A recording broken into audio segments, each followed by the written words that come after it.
Hi everyone, welcome back. It's Janine here. So for today I've got the Lawn Fawn template for the Easter egg add-on. I also have Mum Elephant's Little Chicky Agenda with a whole bunch of these little guys. I'm using the sentiment from Zodiac Rooster from Mum Elephant. I have Lawn Fawn's grassy border that I'm going to use. It's an old die. I also have Lawn Fawn's Reveal Wheel, as it would be, and the Easter egg add-on as well, and I will show you something I'm going to do with that Easter egg add-on. I have the Lawn Fawn Builder House. I also use some of the pieces from the spring add-on, and I'm actually going to show you what I do with that house. I took the Easter egg add-on and lined it up after I'd cut the house out and lined it up again. I had to finagle a little bit, but I wanted that opening to look like the egg.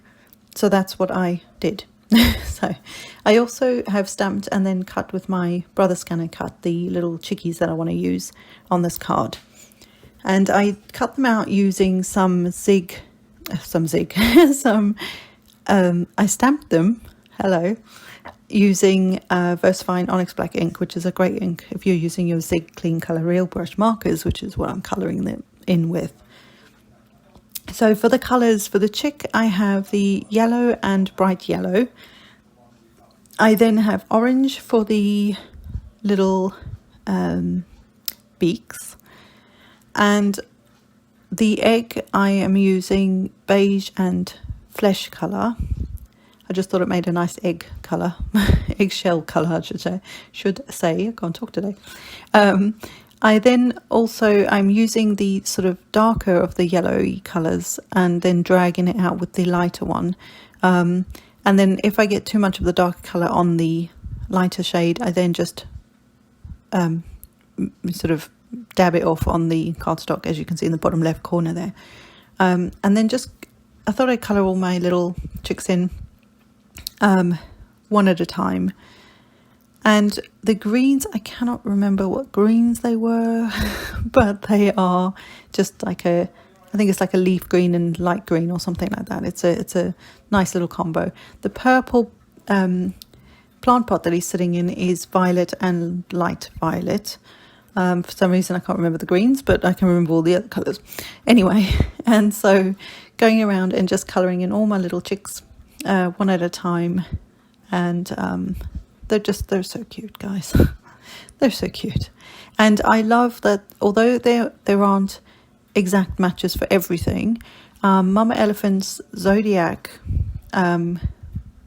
animals, there are some of them that will match up with the little agendas. So for example, in this case, the little rooster, the Zodiac rooster and the little chickie agenda, because the artwork is so similar, and I guess it's the same artist, it's so cute, and they kind of match up. So it's kind of like you can have mamas and babies. It's so cool. So right, so the first two pieces of those little eggs, I'll show you where those come from in a bit. These are the two mechanisms for the reveal wheel, or parts of it. So I then have the frame, which you get with the Easter egg add-on for the reveal wheel. I then have some grassy borders there and a couple of the picket fence. And then these are the pieces for like the roof line for the house, the door, even the little doorknob. Tiny little thing, kept losing that thing. There's my Easter egg shaped hole. I then have the reveal wheel, which I use the add-on for, and these two will line up. The centers of those are those extra eggs there. So on my house, even though it's not a perfect cut, the frame from the Easter egg add-on will cover that.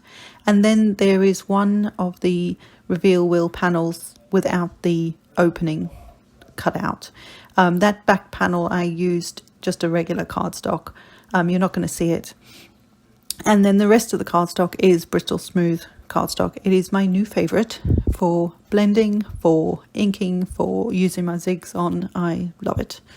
I'm officially obsessed with it. So I do have some other Canson Bristol Smooth, but this is the Strathmore Bristol Smooth. So I'm using some tumbled glass on the top half of this reveal wheel panel, and then I'm trying to drag out different combinations of colors of ink, because I have all these beautiful inks and I just think what a waste if we don't use them. So this is a new combination for me, but I really like it. It's very subtle, it's nice and, well, I say subtle, it's bright, but you can kind of make it work as a more pastel shade, which you'll see as we go on. And I used peacock feathers on the top edge, again just fading out to the bottom so it looks kind of ombre-ish, but it's the bottom bit you're not going to see because we're going to add the grass to it. I also used the edge of the reveal wheel die to cut the edge of the grassy borders so that they match and they still have their stitching all the way around.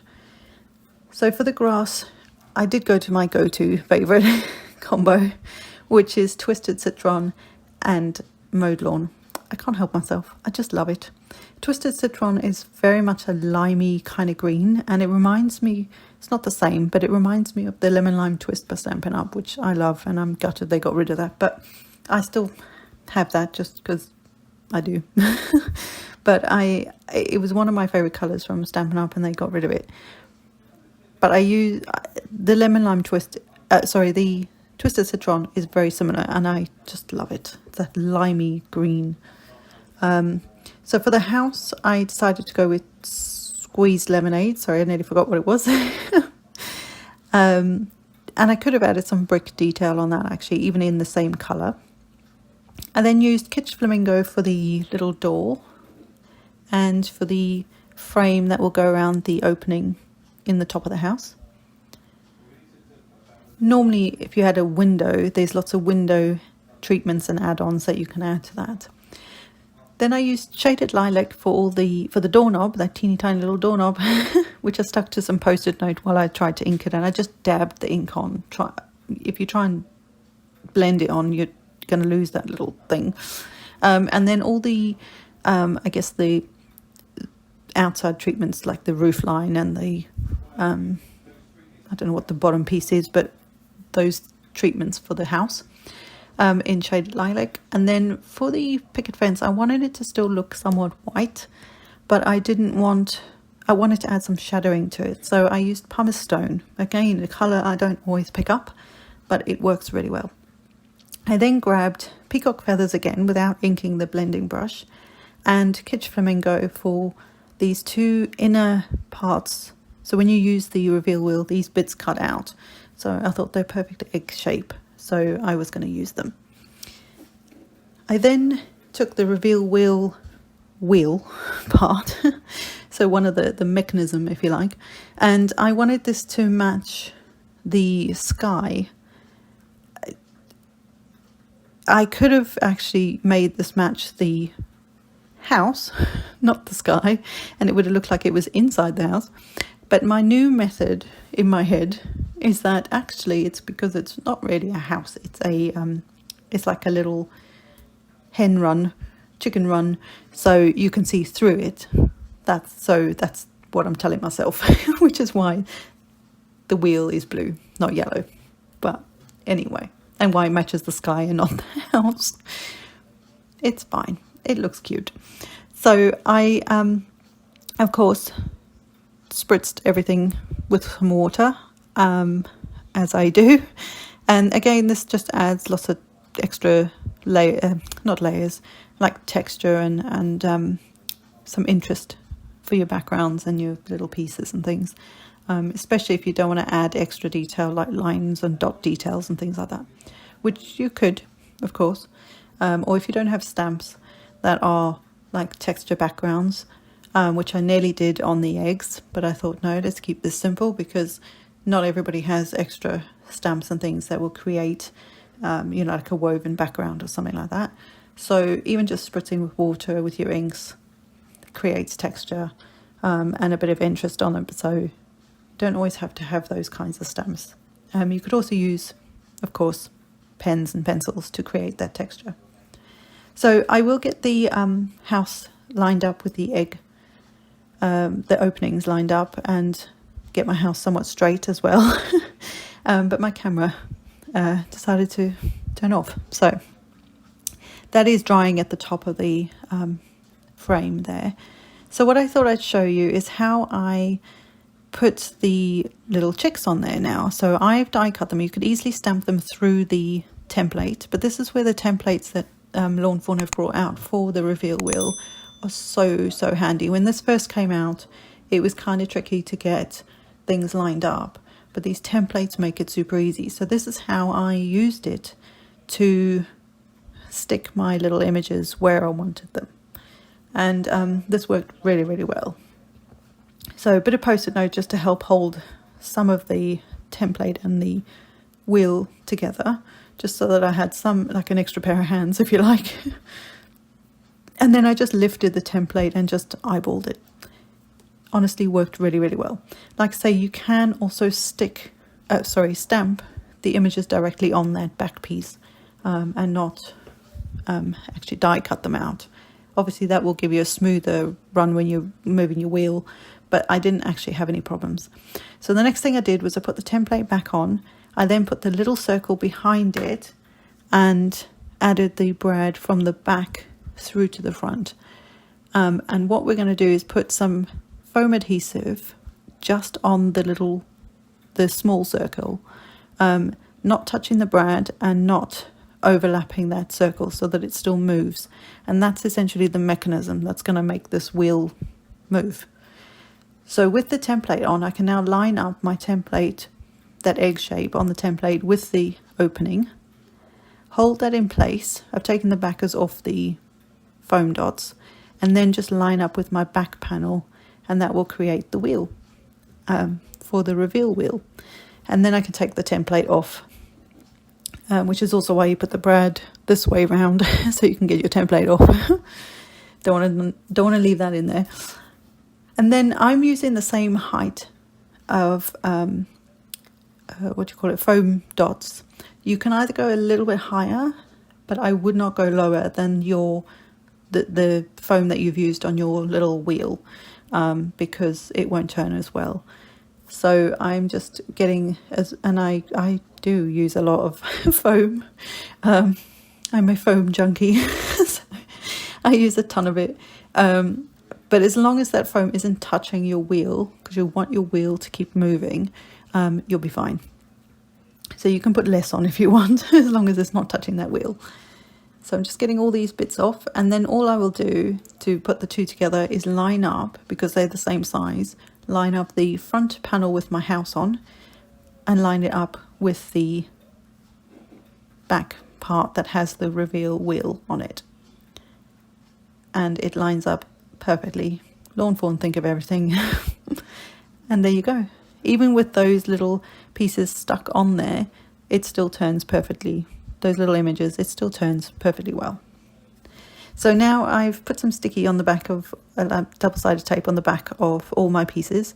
Another reason I stuck the frame down first is so it wouldn't interfere with the roof lines that I'm then putting on top of it. And then just deciding where I want my little wheel, my door to go, because I have this little guy who I want him to sit in his little pot plant. I want him to sit there next to the door. The fences are stuck on, but actually I do move them in a minute.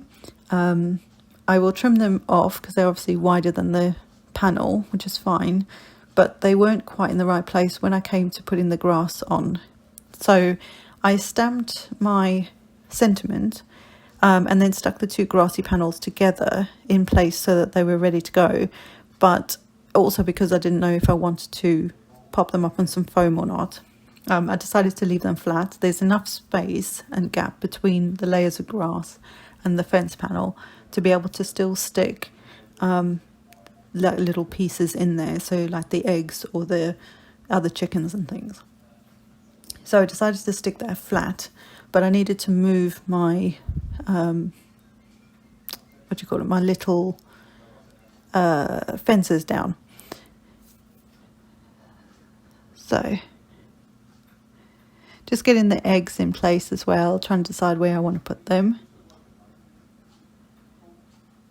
And then I just thought they look cute just up there, and also contrasting so that they're not the same colour on same colours with the door and everything. And then I am popping on the doorknob and the other little chickens in the eggs. I thought they were so funny when they little dance around. And that's pretty much the reveal wheel. I will then stick it to the front of a card. You could also use it as the card base. So you could just put a message on the back of it and that's your whole card. But I stuck it to a card base, which is just a standard A2 size card. And I'm also using some hearts from Little Lucy's, no, I always get this wrong, Lucy's Little Cards, Little Things, I think. I always get that wrong. Anyway, she does all these amazing little embellishments. So there was some larger hearts and the smaller ones, and I thought they looked cute in the yellow, just drawing in the yellow colour. Again, one on the door and one on the roof line. And then I took my white gel pen and just added some little dots for the cheeks and little lines and dots for just some added, just some extra little touches kind of thing, added detail. In all fairness, there's a lot of very pastel-y colours here, so the white doesn't show up as much on certain areas. So didn't really need to do it, but I feel like it makes a difference. And I'll even add some dots eventually to the background, because I couldn't decide whether I wanted to add, like I'd done on one of my other cards recently, a couple of hearts sort of back to, like the tips together look like little butterflies. That just wasn't working for me so on this card, so I decided to just add some dot detail to the background, and that just made a big difference as well. But like I say, you can't see it completely on everything. So but it's fine, it's in there. I know it's there. So,